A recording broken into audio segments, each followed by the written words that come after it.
Hello and welcome to LØRN podcast. My name is Silvija Seres and my guest today is Jennifer Vessels, who's a Future Ready Innovator for Next Step or Executive Growth Alliance. Welcome, Jennifer. Thank you. It's an honor to be here. It's a pleasure to have you here. We have been postponing our date and get to know each other better for, as you said, about 2-3 years. So finally, it's wonderful to be here, and timing is everything. Right, exactly. And this is the style of this conversation is really a live date between two interested people in the future.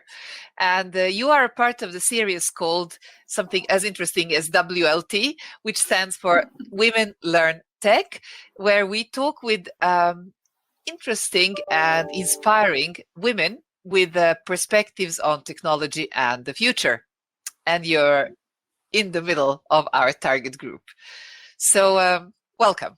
Thank you. Thank you. And I do love the topic because just a little bit of context, my background is primarily in commercial, sales, marketing, partnerships, go-to-market for technology companies. I'm from Silicon Valley, where I do still maintain a residence. Back in the 90s, I was with a company called Ungerman Bass or UB Networks and came to Europe to build their international go-to-market and commercialization.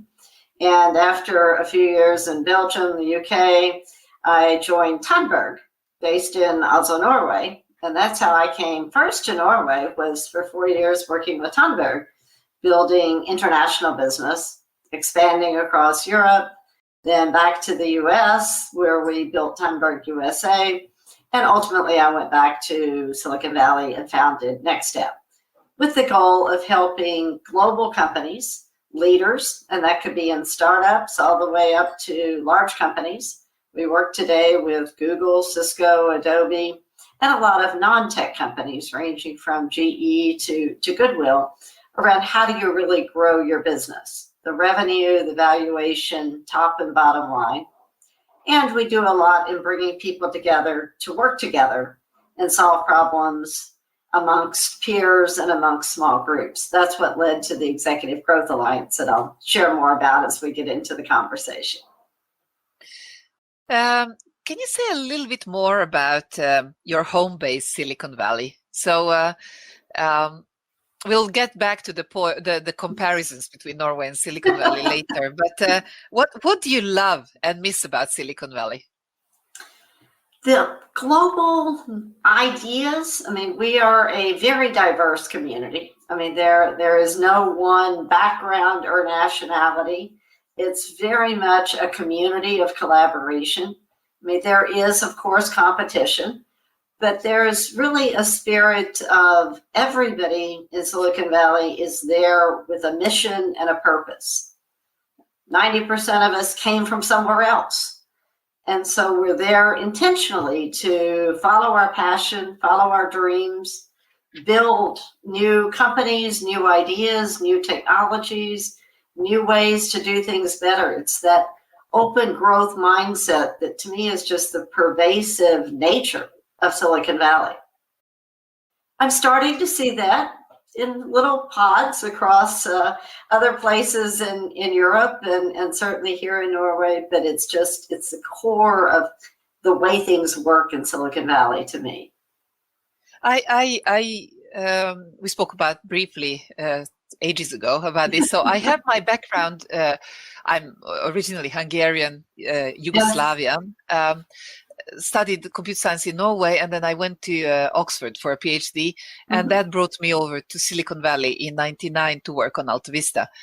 And, you know, I remember the open growth mindset. It was a different time in Silicon Valley as well. It was more techie, nerdy than it is now. Now it's more businessy. And the other thing that I know is this unbridled ambition. And I don't mean on necessarily behalf of, how much money am I going to make, but it's like, we are going to build the best whatever in the world, Yes. search engine or operating system or something else with chips inside. Yes. And we were going to there's no question, this is Yes. the best solution in the world. They really mean it, and I love that. Yes. Yes. And that's part of that community of passionate, really open, committed, brave people that have a clear vision, have the persistence, and willing to do what it takes to break through and make things happen. But so I've been trying to build similar things here in Norway, and now lately in LØRN, and Yes. people think I'm a little too much when I kind of try to build something which has that level of confidence, passion, and persistence. Why is it achieved in Silicon Valley, and why is it so difficult to build other places? Well, I think part of it is Silicon Valley is a magnet for people that have that passion. I mean, it is challenging. There are parts of living in Silicon Valley that are challenging. It's extremely expensive.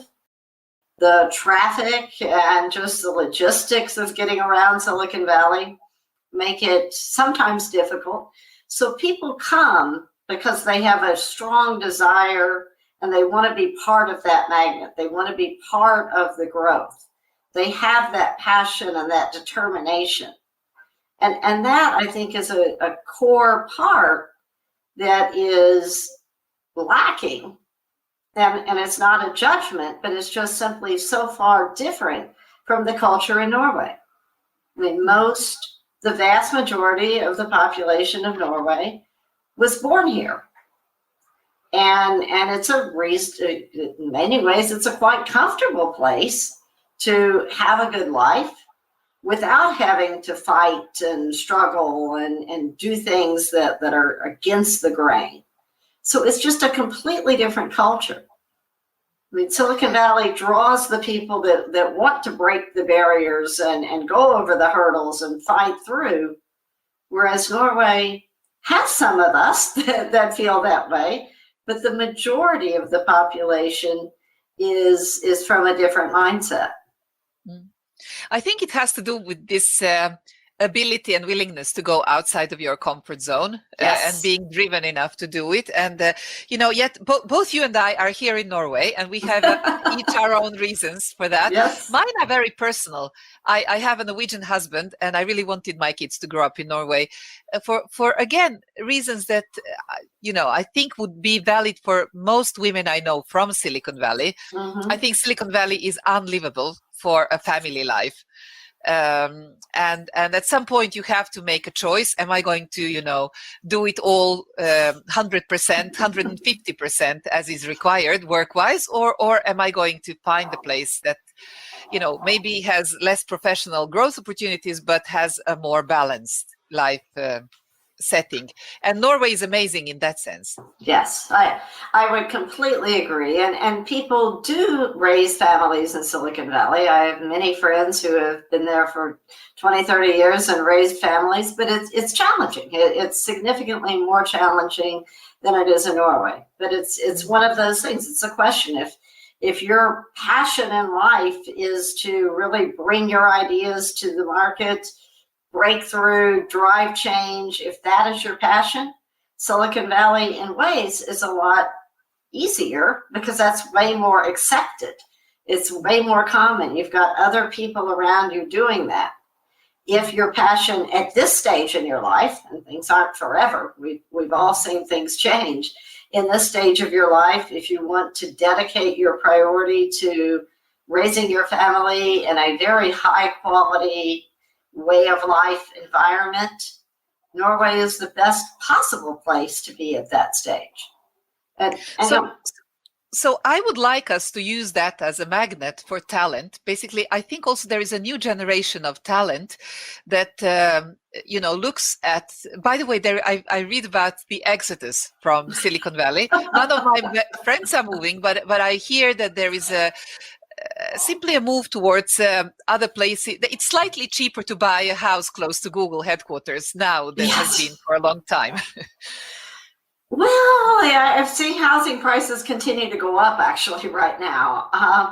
And it's interesting on this exodus because if you look at the history of Silicon Valley, there is always a dynamic turn of people.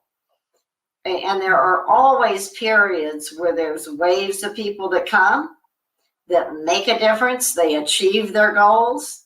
They get to that reigning point where they wanted to be, the reason they came to the magnet, and then they go elsewhere. I mean, that's been a pattern over the last 50 years. So, what we have read in the press over the last couple of years of, oh my gosh, everyone's leaving Silicon Valley. I mean, I don't see that at all. What I see is a number of people that were of the generation that built their companies in the 90s. They're at the stage where they've reached their goals. Why not move to a less expensive place where you can have a huge ranch and enjoy your life and your grandkids? I mean, that's just part of the dynamics. While the next generation are coming in just as fast as they ever have. I mean, I see tons of growth with the millennials and the Gen Zers coming into Silicon Valley with very strong passion to be part of the engine that is there today. So to me, it's just a dynamic life cycle of how Silicon Valley works. So I see also a pattern with these millennials and Gen Zers that are more concerned with sustainability, values, triple bottom line, and Yes. and kind of quality of life in general than just winning the Yes. game. And so the question is, could Norway be better at employer branding of itself and actually attract some of these people? Because in many ways I see, check on many points that we have in Norway. We have brilliant deep tech Yes. groups. We have this ability to have interesting work and a holistic life Yes. setup, both for men and women, Yes. which I think is one of the best setups in the world. We have great education, healthcare, etc., for you and your family. So, and we have a public sector, by the way, that I think is both a rich and a knowledgeable customer with a lot of needs going forward. So if we were a little bit better at positioning Norway to get this talent to come to Norway, we could perhaps move faster forward. Or what do you think? I completely agree. And in all of my 20 years of living in Norway, Silicon Valley, dividing my time between the two, which I've done the last few years, I mean, I totally see all of the advantages. I think Norway is the best kept secret in the world because everything you named, the high academic, high research, high capabilities, skills in technology, science, commitment to really changing the world, that plays so nicely for that next generation. But it's a very well kept secret. And I feel like for recruiting people as well as for taking companies out into the world, the part that is missing, which is a great opportunity, is how do we communicate it? How do we message the beauty of Norway? How do we reach those people with that message and bridge that gap to bring them here?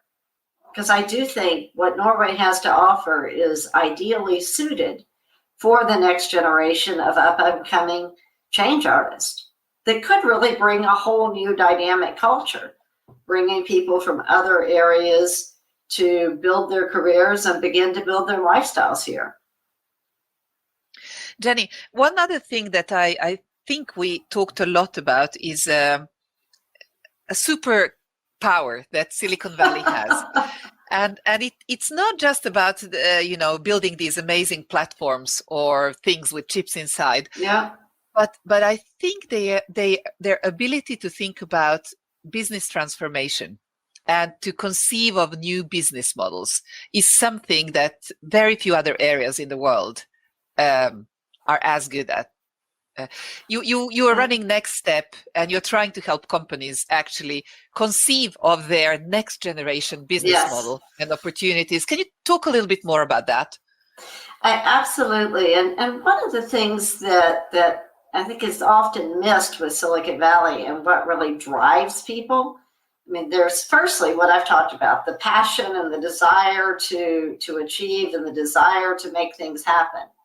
The second part is many times when we in Silicon Valley identify a new opportunity, create a new company, or see a need to shift business model, way of doing business, we tend to look at it from the point of view of where are inefficiencies in the market? Where is a problem that needs to be solved? Because I can take my passion, I can take my skills and go solve something and make a difference if I start with the problem or the inefficiency. Small side note, in Norway, I think there is a tendency to start with, I've got a great idea. I've got technology. How can I build it? That's completely opposite. The Silicon Valley mindset is, where is a problem and how can I bring something to solve it? A side note. A side note there. I don't even remember which of the books it is, but it's one of these luminaries from Silicon Valley that had a great, maybe it was The Hard Thing About Hard Things by Ben Horowitz. And he was talking about, what really differentiates a successful entrepreneur in the end from, all those others that try. And it's not necessarily, having the best PhD or developing the best platform or the best tech or the best product, or it's having this passion for the problem. Absolutely. Saying, what's your problem worth solving that you can't go to bed until you can't put it to bed until you've solved it? Yes. I mean, I call it the rant. What do you rant about to your friend, saying, it drives me crazy? I mean, Airbnb started with a rant of, why are people paying $200 a night to sleep in a crappy hotel room when we have space here and we need money? Uber started with a rant. I mean, so that's kind of the mindset in starting companies of what is missing and how can I use my skills to fix it? When it comes to transformation, it's very much the same. I mean, I was extremely honored to be in a position with a Next Step client, Adobe, back in the mid-2000s. And Adobe, like most companies, had had a really good run for about 20 years. Build a product, sell it, wait about 18 months, release the update, sell it, 18 months, release the update, sell it. And that could have gone through comfort zone for a long time, except there were signs in the early 2000s that some of the customers in the market were not willing to continue to pay that much money every 18 months. The world was changing. Apple was releasing a lot of new products that 18 months was too long to wait for new software. There was agile capabilities coming. There was ramblings in the market. So there was a recognition on the part of Shantanu of something is up and there's inefficiencies here. We've got to shift business model. It was recognizing that an approaching necessity was there. And with a little pre-planning, was in a really good position to do that. It then took 2 to 3 years before other companies recognized, oh, in my market as well, I need to shift. Now, how do I go about doing it? So to look at what do companies and leaders need to do today to transform, I would suggest they should look at where are the inefficiencies? What are customers asking for that they're not receiving? Where are they losing business? What's changing around them that could damage or impact the way they go to market now? And start shifting in advance of problems.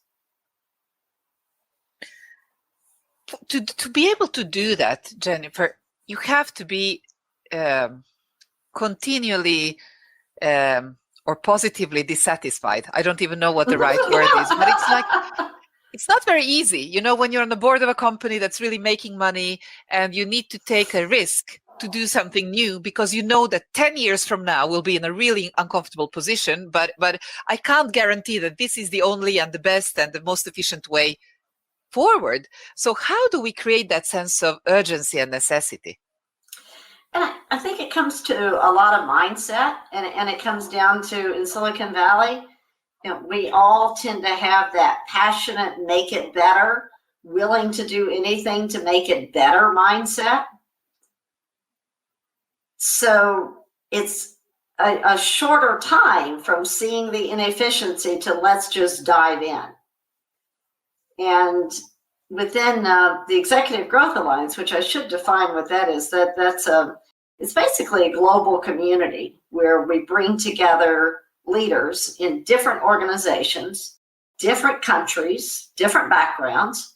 We bring them together in small groups, 6 to 10 people, that have a shared challenge, a common, specific, actionable challenge that they work together and get different perspectives, and they hold each other accountable for taking action. And within that community of people that have achieved major breakthroughs in short periods of time through a process of taking action, I come away saying the way to really proactively drive change, make things better, be innovative, is the mindset that I call peace. And it start with your passion and your purpose. What are you trying to achieve? Understand that. Then explore. Ask questions of what are other people ranting about and seeing as inefficiencies. Explore where there's problems. And take action.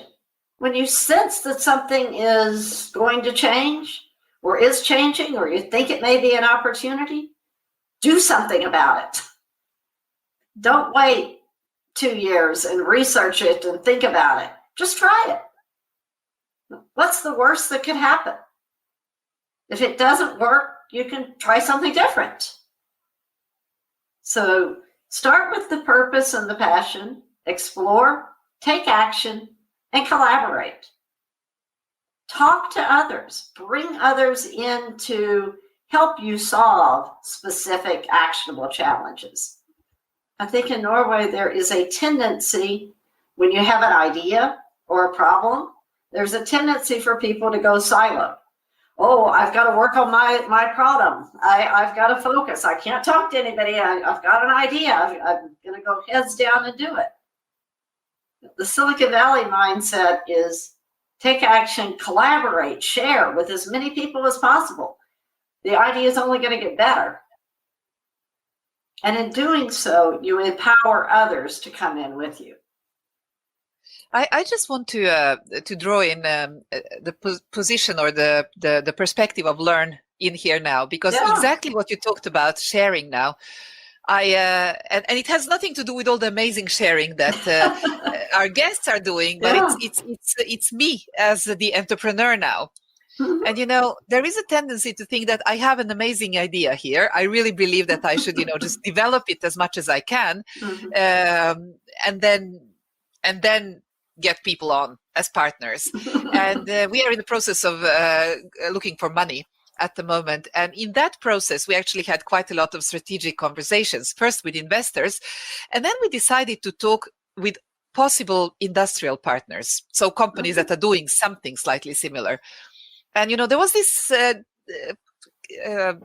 risk of giving away all your ideas and then somebody else doing them. But what I'm seeing is that actually by sharing with these people, we are both developing our strategies, and there might turn out to be an amazing collaboration or even a merger down the line. And the growth that you get by bouncing these ideas off other heads that might have been ranting about something related is invaluable. Absolutely. And that, to be honest with you, that is the Silicon Valley culture. 1 + 1 = 3. the overall, what you get by sharing, collaborating with others, in my experience, is always more than simply the sum of the parts. Because no two people have the same idea, looked at the same way, with the same goal and passion. I mean, there's, yeah. So bring your ideas, what you bring to it, add it with someone else's, good things come. Yeah, yeah. And, you know, and even if people backstab you once, they won't do it again. Yeah. And the, you know, the number of, my experience with people in general is that, you know, 9 out of 10 are actually wonderful people that will just surprise you by how much they want to contribute and help and inspire. And then the one that doesn't do that, well, too bad for them, because they are getting, you know, out of the game in the next round anyway. Absolutely, and things come back. I have seen that also happen many, many times. So the risk of having someone take your idea, backstab you, hurt you through collaboration, from my experience, is significantly less than the risk of never bringing your idea fully to its potential by keeping it under the tent. Right, right. I want to just play a little bit outsider-insider perspective on Norway with you. I'm sitting and thinking, I love Norway for a million reasons. It's the country that has been kindest to me in all possible ways. But I don't understand this paradox. On one hand, they're really good at dugnad, which is this collaborative work on something that is a social need. And yet we can't do a dugnad when we do entrepreneurship and business, the way that Silicon Valley does. Why is that? Is it kind of the mixing of money with a purpose that gets people worried, you think? Yeah, I have struggled on that one as well, to be honest. My perception on that from entrepreneurship or even large companies working together, it's really that there hasn't been a strong history of that there's less role models that show that that's good. I mean, within the Norwegian mentality, there is some fear of giving away what I have. And maybe that comes from needing to live in a harsh environment. You've got to focus on your own. So there's that fear of coming together. There's not a lot of history of it. And without some examples, guidelines, motivations, it's so easy to just shrink back into the old ways. But I see that as being a huge opportunity in some of the accelerators. For example, we do work with Scheller, with some of the other accelerators, bringing people together, sharing ideas. There's such richness that can be done, but it just needs a few people to start out saying, I'm going to take the risk, I'm going to do it, and once I've succeeded, I'm going to tell and help others. Because we've seen that with some of the companies recently in the last couple of years that have broken through some of the restrictions for becoming international.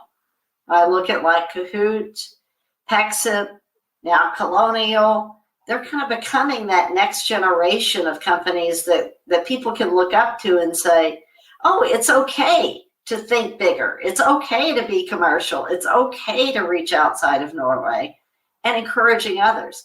We need more of that in the accelerators, the innovation hubs, and the entrepreneurship, I believe. I think it's really interesting. When I worked ages ago in fast search and transfer, there was this very strong contrast between quietly confident Norwegians that were amazing engineers and fixed everything, but were always very careful not to oversell a single millimeter of what they were doing. And then you had these very commercially aggressive Americans. Yep. And I also very brave commercial Americans, and it's the combination that I thought worked really well in that company. And so if you have any advice to Norwegians to be better at both growing internationally, but also commercializing internationally, what would it be?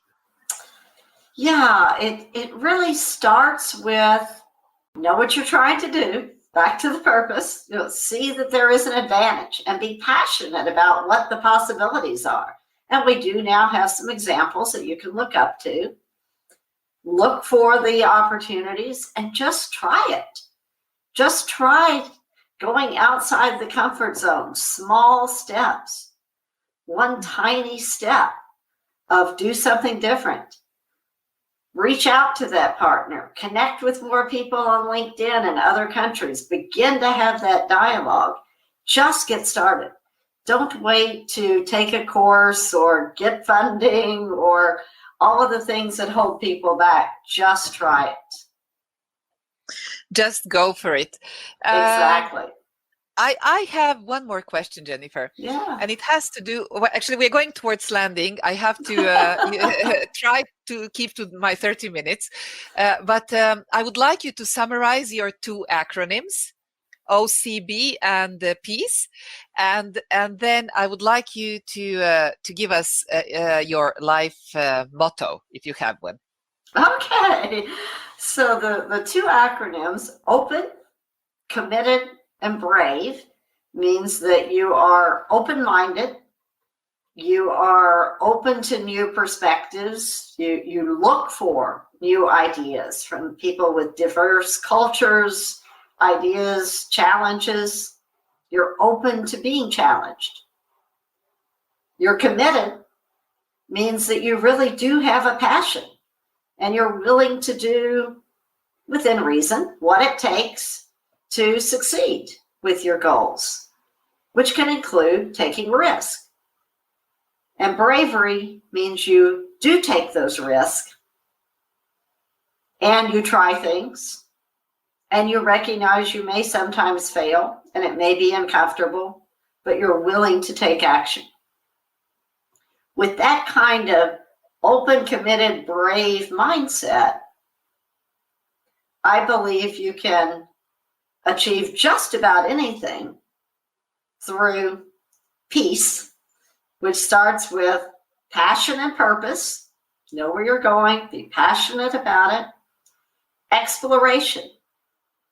Look for the necessities, look for the inefficiencies, look for the opportunities, and take action. Don't wait. When you see there is a potential, go for it, do it. And collaborate, because you can't do it alone. You need others around you. And through that, you begin to empower, which is bringing in others that share your passion and can work with you sustainably to really drive that for the long term, ultimately achieving your purpose. So by being open, committed, and brave, you can achieve peace as well as your goals. Very nice. And finally, you've done transformations many times in your life, and you need a lot of energy, and things never work out as quickly as we originally think. How do you keep this passion burning? What do you use as your own mental tool to build grit? Yeah, I think my biggest weakness is lack of patience. So yes, when things take time, what I really use is recognizing other changes that we have all gone through and the success that has come from it. So perspective, that it may not look rosy today, but there will be a tomorrow. I also rely very much on collaboration. I'm a community builder. That's just part of the nature of who I am. So if I'm having a bad day and not feeling there's possibilities forward, I reach out to others in the community that are having a good day, and we compare notes and we balance each other out. So rely on others where need be, because what we're in right now, it is a marathon. It's not a sprint. It takes time, and you have to celebrate the little wins You have to look to others to boost you up, and just recognize that there will be a good future ahead. Very cool. Jennifer, thank you so much for joining us on LØRN for an inspiring and very educational conversation. And I look forward to actually applying both the mindset of OCB and the tactics of peace. Thank you. It's been an honor to be here and an absolute pleasure. I really, really appreciate it, Silvija.